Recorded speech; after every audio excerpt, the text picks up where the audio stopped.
হ্যাঁ, দিদির হাতে একটাই চাকরি আছে, হোমগার্ড। বিপদে পড়লে হোমগার্ড। আর হোমগার্ডের কাজ কি? চাকরি পাওয়ার পর রাস্তায় দাঁড়িয়ে যাও, ট্রাক ধরো, বাস ধরো, গাড়ি ধরো, মোটরসাইকেল ধরো, আর ঘুষ খাও, বাড়ি চলে যাও, এই তো কাজ।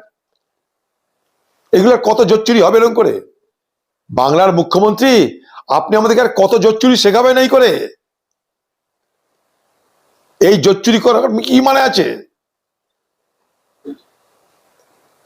মূল্যে টাকা, দর্শনের টাকা। আরে মানুষকে সেবা করুন।